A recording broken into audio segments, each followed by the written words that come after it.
Yo, now we can start. Okay.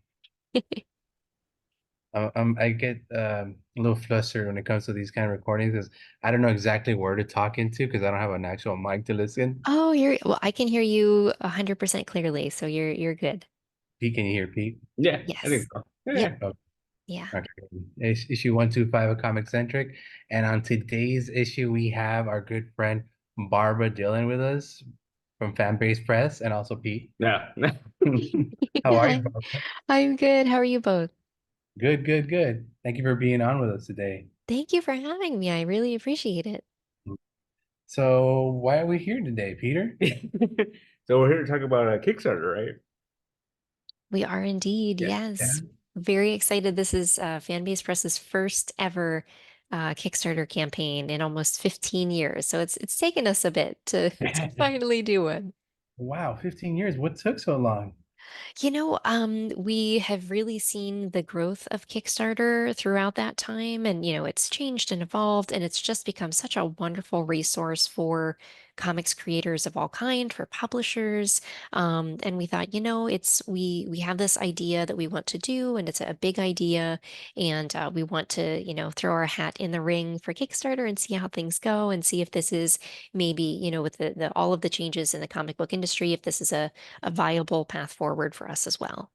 Wow, okay. And what can you tell us about this project? Sure, absolutely. So this campaign is for a deluxe edition of our Eisner Award nominated series Ripple Effects, which is about a superhero who has an invisible illness. So the superhero is actually invulnerable to physical harm, but he has type 1 diabetes. So he's kind of like Superman if his own body or his kryptonite. And as I mentioned, this is a critically acclaimed series. It got an Eisner and Harvey Award nomination. It was the Dwayne McDuffie Award winner for diversity in comics last year.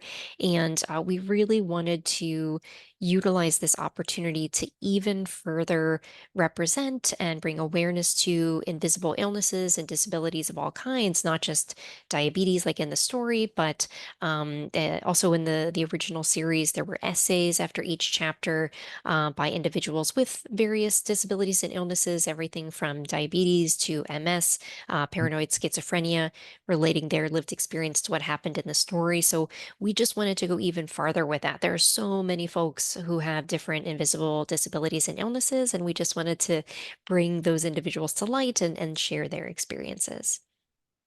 So that's the underlying thing, I guess, message in that book is that we all, even though as strong as we are on the outside and the inside, there could be something eating us in or whatever, right? Absolutely. Yeah, I think that's the big thing is that Jordan Hart, who is the creator and writer and colorist of the original series, he himself has an invisible illness which is called thrombophilia. It's a blood clotting disease. And so he has to actually take medicine every day to survive.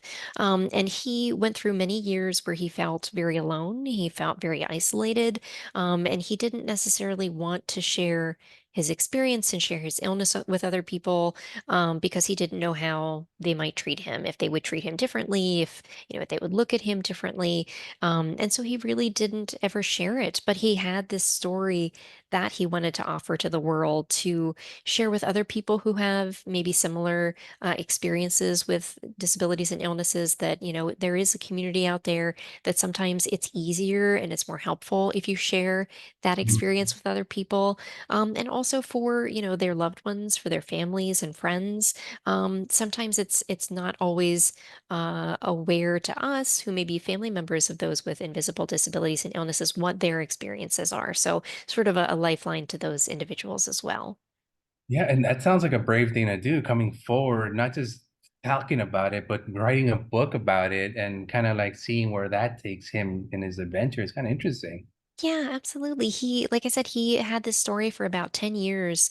And he came to us, I want to say it was during the pandemic or maybe right before the pandemic, with this story, and it really blew us away. And we were so honored to be, considered to provide a home to it at Fan Base Press. And we've had such a wonderful working relationship between Jordan and myself and my partner Bryant. And we've really loved bringing this story to life and sharing it with folks all over the world.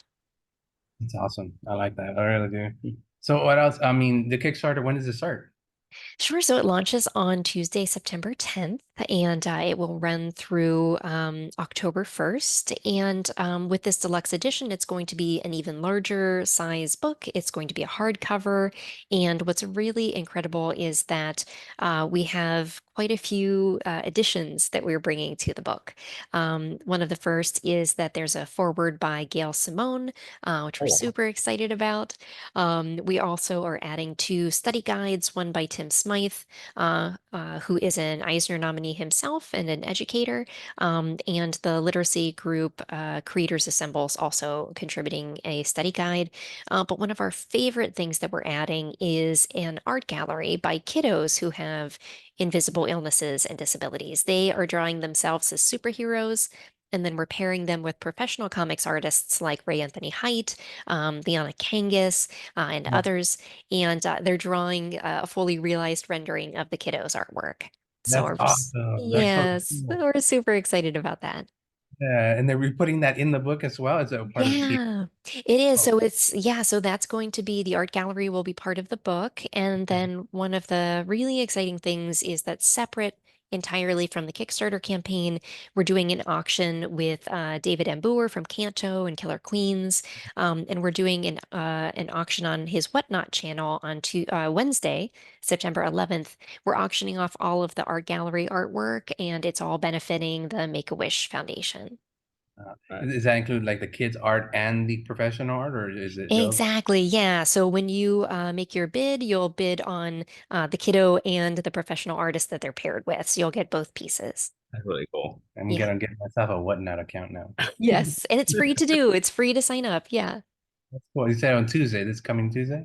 So we're launching on Tuesday, September 10th, and then the Whatnot auction will take place the next day, Wednesday, September 11th.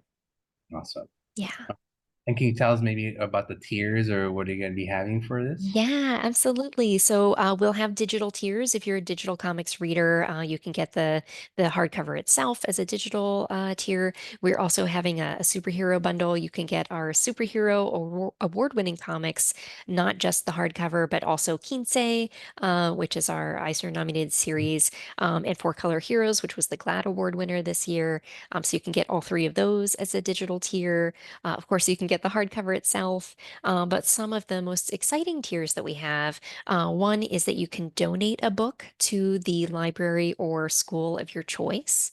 There's also a donate a book, buy a book tier, so you can not only get one for yourself, but still donate a copy. And we have larger tiers than that we're really, really excited about. But for any librarians or educators that are out there watching, we're also having a raffle. So if we meet certain stretch goals, we are going to be donating copies so to schools, to libraries. So we encourage every librarian, every educator to enter the sweepstakes to win. And hopefully, if and when we meet our stretch goals, we'll simply be choosing folks at random from that list to give away books to. Holy, it's a lot of free stuff you guys are giving out there. Yeah, we just, you know what, we recognize that librarians and educators are really on the front line right now. They're doing so much to fight all of the censorship, especially for comic books and all of the book bans going on right now. So we really want to demonstrate that we see them and acknowledge, all that they're doing to support reading and to support the comic book industry. That's true because I noticed that like libraries nowadays they don't have as many comic books as I remember as a kid. Hmm. There'd be whole sections, and now it's like very sparse. I Yeah, think, yeah. yeah, They trade them out for magazines and stuff like that yeah. now. Yeah, it's definitely a challenging time for librarians right now. Mhm. Yeah, I remember the catalog system we had to go through and file everything. And we're like, that was fun. Yeah, there you go, there you go. Yeah.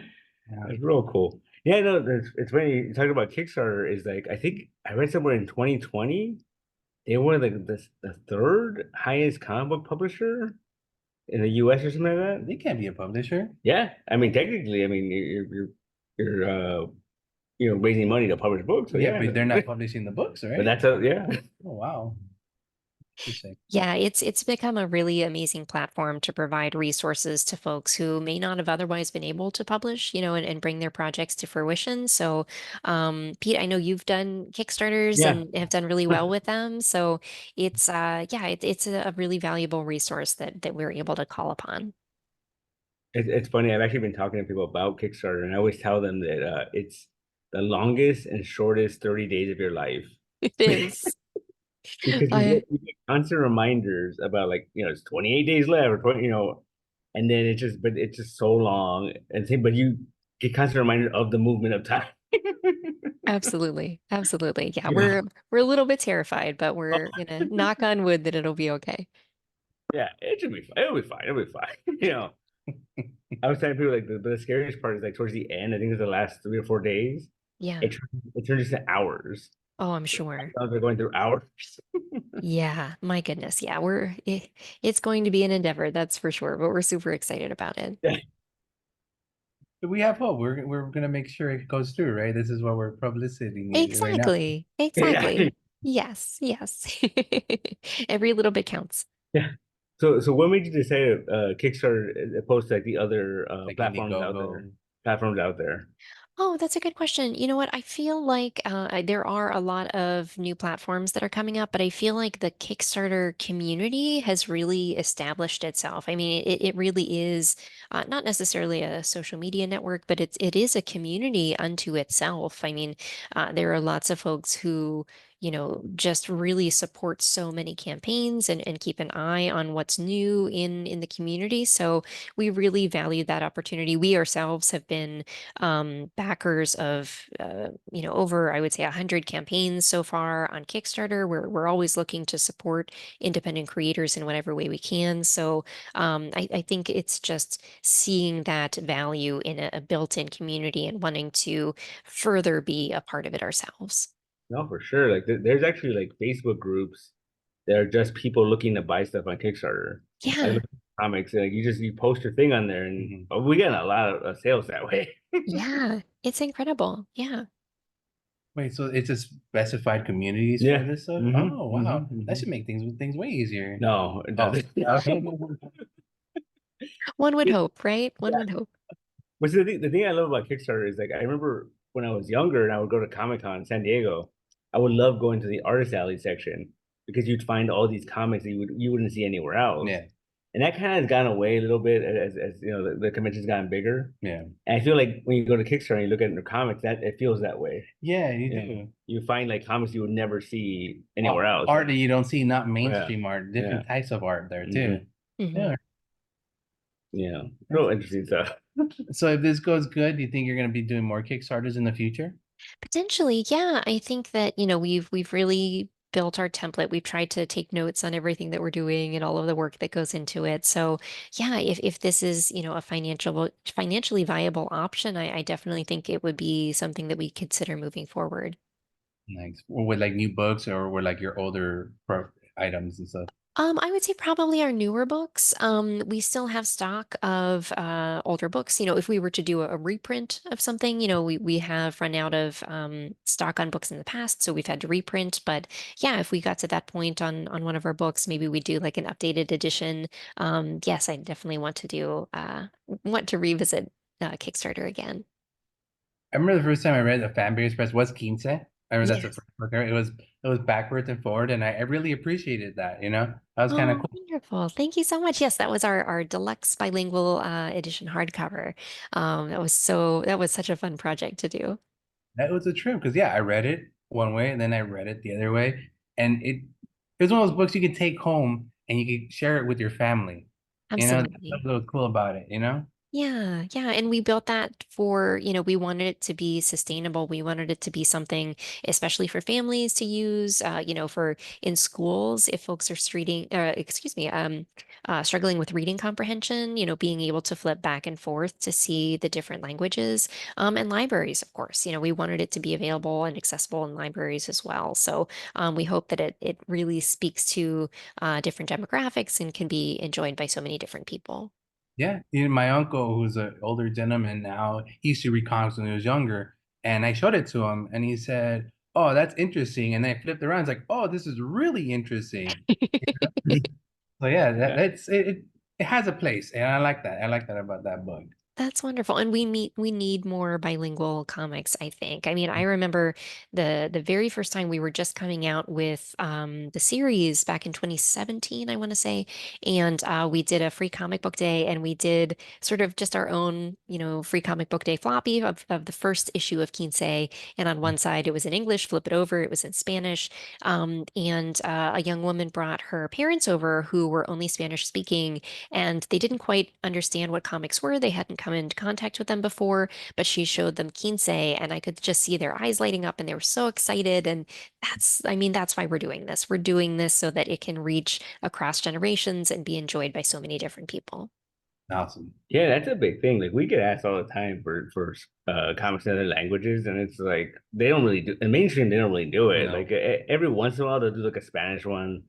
I think DC did like a whole run of Blue Beetle books in Yeah. Spanish. Hmm. But like other than that, it's like a rare thing, you Mhm. know. Yeah, it's really tough to find out there. Yeah. Mhm. So I've always been curious. We've known each other for a while now, and I've always been curious. Like, how did Fanbase Press start? Oh, that's a great question. Bryant and I, my partner, we both came up in the theater. My older brother was an actor, and so I grew up literally backstage. And so I was always around creative people. And Bryant was an actor himself. We both came out to Los Angeles to work in entertainment. I worked in TV and film for about 3 years. And there were so many creative people that I wanted to help. And I wasn't seeing that path in, the in Hollywood in the TV and film industry. So we really created. It was then Fanboy Comics when we started, but evolved into Fanbase Press. We just really wanted to provide a home for not only the stories that we wanted to share, but also an opportunity for all of the creative people to have that platform as well. That may not otherwise have had a chance to be spotlighted or to share their voice and their story. And that's honestly why we really try to focus on marginalized voices and stories in our work because there are so many known and invisible barriers out there to being able to share your voice with people. And we always started from the very beginning as both not only a publisher but a media outlet because even if we're not publishing the stories, we still want to help creators through reviews, through interviews, podcasts, because we don't see it as a competition. We see it as there are so many stories out there that deserve to be told and deserve to be heard and shared. And so if we can help in doing that, then even better for it. That's awesome. That's amazing. That's trying to help instead of trying to fight the system. You're trying to go with it and help your fellow creators and coming along, right? Mhm. Absolutely. We see it as a rising tide. If we have the opportunity to lend our support and lend a hand, why shouldn't we? Mhm. Mhm. You guys said you started this like 15 years ago? Yes, yeah, we started in 2010, so next year is going to be our 15th year. Wow. So we partying it up next year, 15. We will have some fun plans in store for sure. Yes. The quinceañera. Exactly. Exactly. That's awesome. That's very cool. So yeah, it sounds like a good. You've had a good career in the comic industry, and what I hear. Oh, well, thank you. We have been really fortunate to be a part of the comics community and to meet so many people, and just help folks to share their stories, which stories are so valuable and so impactful because they can help us in so many ways. They're this universal way that we can connect with one another, that we can learn from one another, build empathy, grow and heal, process things. So being able to be a part of storytelling in that regard has been so um, just so amazing. Are you still writing? I know you were writing some of the books, the comic books. Are you still doing that? No, you know what? I have never been a writer nor an artist. My stick figures are abysmal and you would not want to see them. My husband actually, so Bryant is a writer. He wrote the two first graphic novels that we did, Something Animal and Identity Thief. Right. We definitely talk a lot about writing more, but nothing definitive in the works as of yet. Gotcha. Yeah. And how do you choose the stuff that you guys put out? Like, is it stuff you like develop directly, or is it people come to you, or how does that work? That's I a guess. really Yeah, that's a really good question. So we do a little bit of both. Mhm. So generally speaking, folks come to us in different forms. Generally there's always a writer. Sometimes that writer may be the artist as well, or sometimes they have a team in place.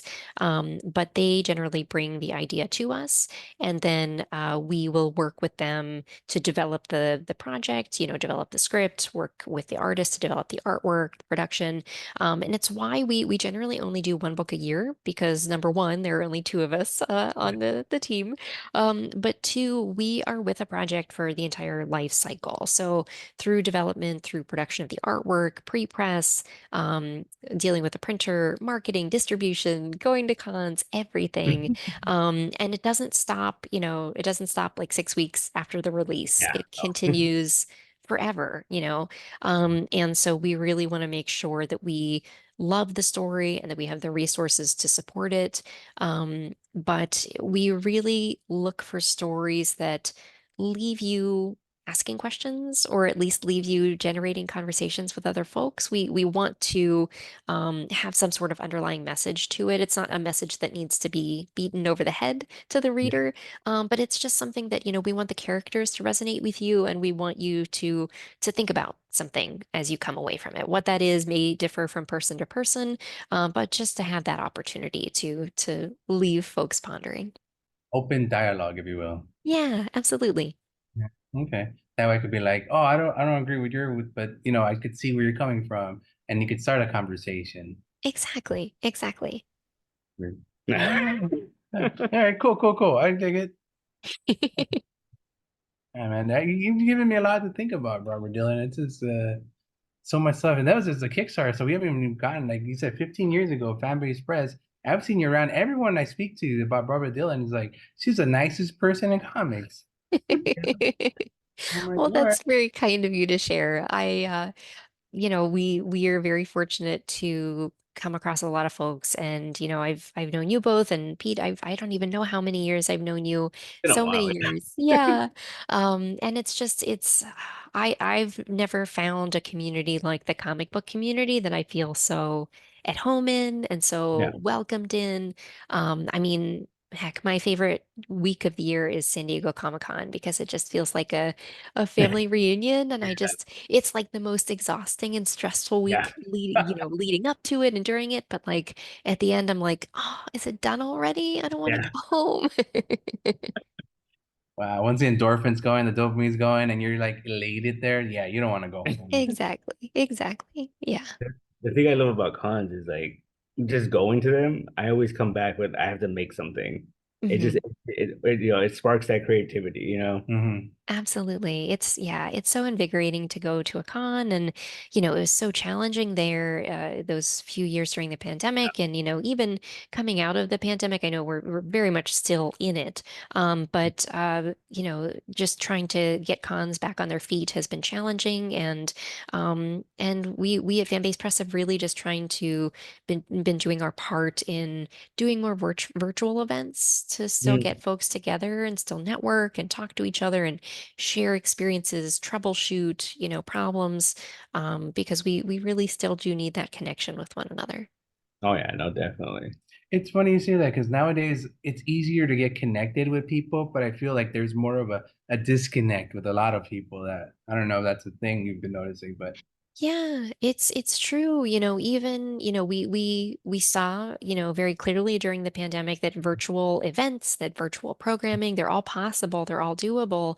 But, I think it's been challenging for folks to come out of the pandemic and to really socialize again. I think that, we've all been through quite a lot these past few Yeah. years. They've been very challenging. They continue to be challenging for folks in different ways. But yeah, it's tough kind of letting yourself open up again and letting yourself reconnect with folks and work that muscle, kind of like getting back on the bike again. It's tough. It's very tough. But I'm definitely seeing folks connect in different ways, whether that's in person, whether that's virtually. It's really dependent on the comfort of the person. Some people's circumstances have changed. Maybe they're farther away than they used to be. But whatever the case may be, hopefully we are all able to reconnect in whatever form that may take. that's true. Like I said, we got computers now that keep us connected. Even that's a small way to do it, you know? Yeah, Text, absolutely. how you doing? You doing Yeah. good? I'm doing fine. Cool. All right. Talk to you in a week. The other thing I noticed though is like once things started opening up again, I feel like a lot of people like forgot how to like act in public. Oh, If you go to Exactly. the movie theater is very weird now. really? Yeah, like, very very loud people. They're like, Yeah. Like in as you're watching the movie? no, oh yeah, Oh, oh yeah, wow. yeah, yeah. Courtesy is gone, huh? No, I think so. Hmm. Maybe this is something we'll do in high school classes again, or just There coming up you in school, we'll offer like go. common courtesy classes, Yeah, yeah, just be cool. How to be cool. Yeah, it'd be cool. There you go. More people will take that class, and that's Mhm. what it's called. Yeah, it's There you stop chewing so loud. go. Well, that's cool. Do you have any upcoming events you want to talk about? Oh, that's a great question. So on September 14th, we are going to be in Temecula for a show called Cartoonapalooza. Oh, We've never been before, but it seems really cool. I think we know some of the folks who will be there, so we're excited to see what that will be like. Um, Other than that, I don't know if we have any other major shows through the rest of the year. We'd love to be doing Latino Comics Expo, but I know they, have a busy slate of exhibitors from last year, but we'll keep our fingers crossed that we can be there. But yeah, I think that's it. Mostly just focusing on the Kickstarter for the rest of this year. nice. Nice, nice, nice. Yeah, no, Kickstarters could be a full-time job. It Yes, feels that way sometimes. definitely, definitely. Well, I saw that you just started a new mailing list. Yes, so it's been a long time coming. We have always intended to do a newsletter. Mhm. When we started, we actually so way back in our Fanboy Comics days, we had a daily newsletter that we would send out. It was kind of like an aggregate of all of we would, scour all of the geek news websites, and compile it into a daily newsletter and send it out. But it has been probably over 10 years since we did that. And so we were like, it's time. It's time to get on the saddle and finally do a proper newsletter. So we're going to be starting that tomorrow, and tomorrow is September 5th. And we'll be doing it every Thursday moving Oh, forward. cool, cool. Yeah. So once a week. Let me guys ask you about newsletters because I need to start thinking about that same thing for my podcast here. Is it really viable? Is there a lot of people actually read it? It Because depends. That's a really good question. So, very much like Kickstarter, newsletters, I think, are kind of making a resurgence. And honestly, I say that because I've been on a few panels. I know Eddie D'Angelini speaks about this frequently, who's another comic book creator and a comic shop owner, but he talks about that folks are kind of leaving social media and leaving a lot of platforms. So, we need alternate ways to be able to reach people. And so newsletters really have made a comeback because of that. And there, like Kickstarter, like crowdfunding, there are various mediums. We use MailChimp, but there's Substack, Constant Contact. I mean, there's so many different platforms that you can utilize for your newsletter. But I do see it as a way to be able to, again, just reach folks more directly. Hmm. And weekly, it's another thing. You have to come up with content on the weekly, or is it just an update of what's going on? It depends. I think it depends on what your availability is and what your resources are for us. Because we're still doing daily interviews and reviews and podcasts, we have a lot of content that we can pull from.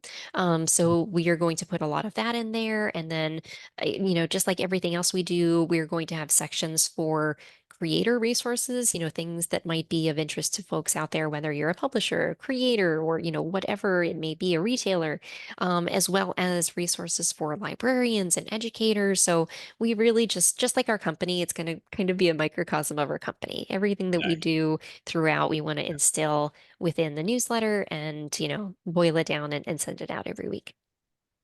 Hmm. It's like your own personal Instagram post, just on an email. Exactly. Kind Kinda? kind of. All right. Yeah, when the pandemic hit and the lockdown happened, I started a newsletter for the store. Yeah. It's interesting. Like it's like Yeah. we get regular updates, and sometimes they will say like oh like 50 something percent of of your subscribers read it, Oh, and you're like, oh, that doesn't seem like a lot, but then you realize it's a lot. it's a lot. That's a Oh, lot. Yeah. yeah. It's But it's it it's a depends, lot. like like and I've actually talked to people that come in here and they're like, "Oh, I saw this in the newsletter," so they knew, they read it. So I was like, All right. so it Cool. comes in handy. All right. Interesting. It's just Yeah. another job.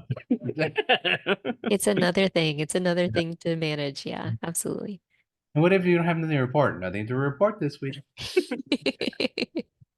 Huh. It's a light week. Well, maybe we'll pose a question like, what's your favorite show you're watching this week? Oh, okay. Throwing it back at them. I see. I see. Yeah. I see you kids play now. Yeah. Yeah, So, oh, here we go. So your company's called Fan Base Press. Yeah. What are you a fan of? Ooh. Oh, that's a great question. Well, for folks who are listening right now, won't be able to see, but I am sporting my Star Trek Deep Space Nine t-shirt, which that is my Trek. I'm a big Star Trek Deep Space Nine fan. I love Star Wars, Mhm. love Star Wars, um, and the Hunger Games. I'd say like are my top three, but I love so many things. Oh my gosh. I was a huge Game of Thrones fan. I'm watching House of the Dragon. Not as big of a fan as I was for Game of Thrones, but still watched both seasons so far. But yeah, I mean, that's the tough thing, as you probably know too. There's so much content out there that it's hard to consume everything.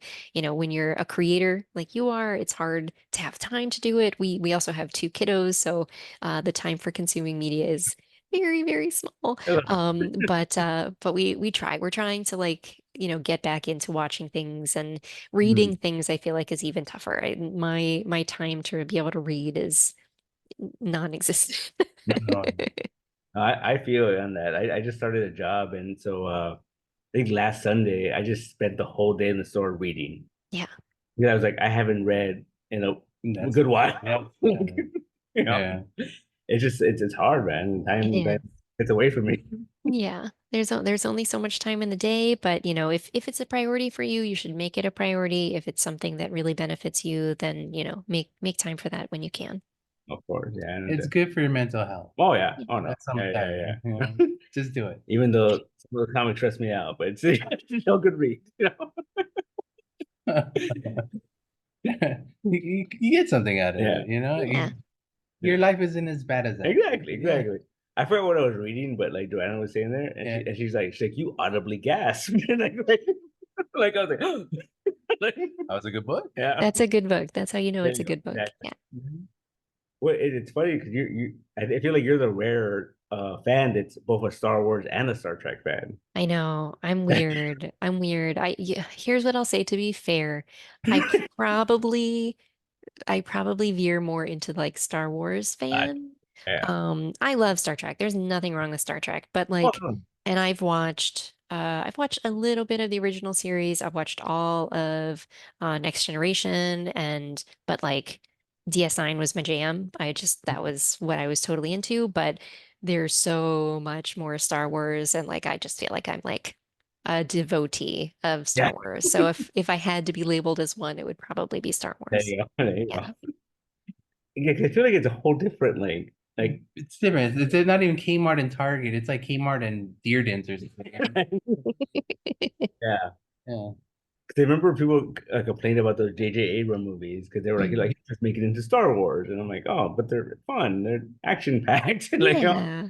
yeah. Yeah. Yeah. I mean, to be fair, I have a Star Wars-ish tattoo, but I don't have any Star Trek Oh, tattoos. there you So, go. yeah. Ooh. There you go. Well, that could be easily rectified, no? That's true. That's fair. That's fair. Real cool. Yeah. Anything else? Let's see. Well, you said you have kids. What is it gonna be like you sharing your fandom with these little open minds? Oh, we already have. So they also love Star Wars. They're twins, twin girls, and they're 3.5. And just today, so when we were kids, we used to love like playing in empty boxes. Like get a huge box, from a delivery. It's like the best toy ever. So they were walking around today with the box over their head, pretending they were gonk droids, Oh, nice. because they're awesome. They're Oh just man. awesome kiddos. That So right there. we've Yeah. raised them right. Yeah, absolutely. Yeah. You win, parody win. What were we watching? Was it the Acolyte or was it we saw the Gonk Droid and Yeah. I nerded out like, oh look. Yeah. They love it. They love it. And but they also love like BB-8 and R2D2. They love Chopper. They have all the like figurines. They've got stuffed Loth cats in the room. Like they're Star Wars out the wazoo. Yeah. It's funny. Our friend Andres, he's a 3-year-old, right? He's Yeah. 3, Mhm. and for Free Comic Book Day, we were watching Star Wars, and they showed up like right around when Jedi started. Yeah. And he came up to me, and his son came up to me, and he was like sitting next to me, and he looked at, he's watching it, and there's a Yoda scene, and he goes, "Hey, is that Grogu's dad?" And I was Oh. like, "I don't know, maybe." Like they haven't said. But he's putting those things Yeah, together. he figured it out. Like he like. Oh wow. Oh, that's so cute. Yeah. Yeah, little nerds in training. Exactly. Exactly. Cool. Anything else? No. That's it. Wow, I don't know. That was great. Thank you very much, Barbara. That was very enlightening. I really appreciate it. Now I know what people mean when they say you're like the sweetest person in the world. Oh, you're very kind. Thank you. Oh, you had kind words to say about the books, everything. Even Peter, you have kind words to say about that guy. Wow. What does that mean? It's easy. Very easy. So yeah, that's it. Right. That's So, it. anything else you want to plug or anything? Oh, just to say thank you, everybody. Thank you both for having me. Please, I hope folks will check out the Kickstarter campaign launching September 10th through October 1st. You can find us at fanbasepress.com. We're on all of the social medias. Just search for Fanbase Press. And yeah, we look forward to our next stop at Nostalgic, and we'll see you both there again soon. Sounds good. Fantastic. Thank you very much again. Appreciate it. Thank you so much. Good night.